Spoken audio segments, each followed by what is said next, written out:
The Mark Cox Show on FM News Talk 97.1, 98.7, AM 1490, and 97.1talk.com.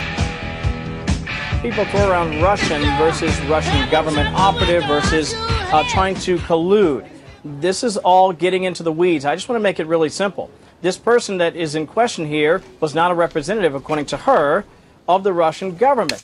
Welcome back into the Mark Cox Show. That was a Fox News report that was on just a short time ago. So the attorney herself, Natasha Fatal, she spoke out on this, and CNN had a clip of it with her talking about what happened in the meeting, and I'm going to play that for you here in just a couple of minutes as soon as I get to my guest. Let's hit it, Katie. Who is the man that would risk his neck for his brother, man? Chef! Christopher, how are you? Can you dig it? Can you dig it? Yeah. Can you dig it? How are you? I'm great. I feel like I haven't seen you in It's months. been a long time. Yeah. You blew us off that one day, and then I was on vacation, and then what are you supposed to do? Man, you look good. You got some sun. How about that? Yeah. I'm peeling and Yeah. everything. Isn't that great? That's fantastic. We got some sound from the Russian government lawyer, as the media is describing it today, talking about what they did. And here we go. Darling, think. There must be something really rotten we can do today. I'm thinking, but the worst I come up with is helping to make Moose and Squirrel show 1 hour longer. I'm sorry that I played the wrong bite. I was going to say their English is very, very good. Rocky and Bullwinkle. I can't help myself from going back to that. But the Russian lawyer did come out and speak on some British television show with an interpreter. And she was talking about the meeting, and she denied going into it with claiming to have any dirt on Hillary Clinton. Listen. I never knew who else would be attending the meeting. All I knew that Mr. Donald Trump Jr. was willing to meet with me. I could recognize the young gentleman who was only present in the meeting for probably the first 7 to 10 minutes, and then he stood up and left the room. It was Mr. Jared Kushner, and he never came back, by the way. And the other individual who was at the same meeting was always looking at his phone. He was reading something. He never took any active part in the conversation. That was Mr. Manafort. They had the impression, it appears, that they were going to be told some information that you had about the DNC. How did they get that impression? It's quite possible that maybe they were looking for such information. They wanted it so badly. Maybe they were looking for the information because they wanted it so badly. Because Chris Arps has an interesting theory on how this whole thing went down. What is your take on it? I think that Donald Trump Jr. was set up by the Russians. I think people have this belief that they were trying to assist Donald Trump winning. So I think that they set him up so that if he did win, that they could have this to blackmail him, to say, hey, you did collude with us. We sent you this email saying we had this information, and there's a record of it. I think he was set up. The thing that's really surprising, because the New York Times was going to post all of his emails this morning, and that's why Donald Trump posted the email chain himself on Twitter. The question that I'd like to know is, where in the world did they get his emails? Were they leaked to the New York Times from someone in Russia? Well, potentially. I mean, if you look at the email, it was a string. So this Rob Goldstone guy, if you look at that, I printed him out. I'll pass it over to Chris.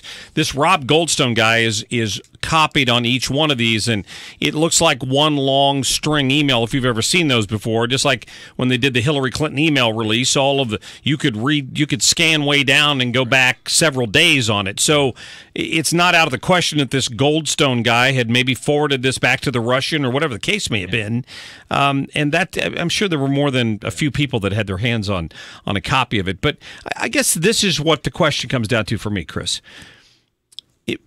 And I brought this up earlier. I don't know if you were walking into the building then or not, but if you were running a campaign for a loved one, a father, a mother, a brother, or just anybody else, and the stakes were that high, and somebody came to you and said, "I've got some information that will indict Hillary Clinton or your candidate's opponent because it's of such a serious nature about her links to Russia or Russia's funding her in the DNC or whatever the case may be." What is ethically wrong with you taking that meeting? Because if you are the one who comes in possession of that information and you pass it over to the FBI, what's wrong with that? Yeah, no, there's nothing ethically wrong with what he did. I mean, hindsight is 20/20. So now that we know that in future campaigns, political operatives are not going to meet with anybody that's a foreign operative. But before all of this blew up, I mean, it would have been no big deal, and it really is still not a big deal to right, me. But again, there's the word operative. I mean, if somebody, if it was presented the way even the New York Times claims that it's presented, that would the documents would incriminate Hillary and her dealings with Russia and be very useful to your father. Why would you, if there's nothing ethical wrong with talking to them, how is that? I guess what it gets down to is if what they had presented to him was the truth, which is what the Democrats claim they want to get to, why would he have not been, just like John McCain, just fine with getting his hands on that information and passing it along? Now, you have to assume that under the Obama administration, it might not have been prosecuted properly because there was a lot of politics going on in classified information circles. But still, I just still don't understand what the problem is. There's no evidence of treason, and if this was information that was real and damaging, why wouldn't you want to have your hands on it? You definitely want to have your hands on it. Because obviously the Democrats are trying to make the same allegations about Donald Trump. Yeah. The exact same allegations with no evidence that I've seen so far. Right. Oh.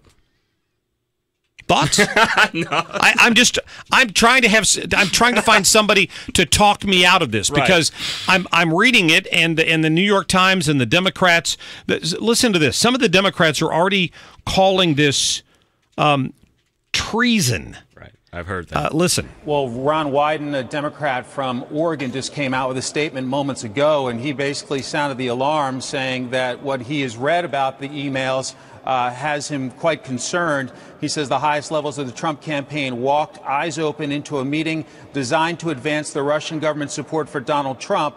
He is saying it is now up to elected officials of both parties to stand up and do their duty, protect and defend the Constitution. And so Ron Wyden, obviously a Democrat from Oregon, that's his take from based on what he has heard. Other folks are taking a more cautious approach, more of a wait and see. And then, as I mentioned, Senator Kaine, who was on the Democratic ticket during 2016, calling it a treason investigation.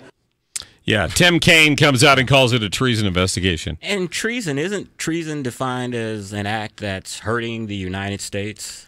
Correct, which gets me back to that question. Yeah.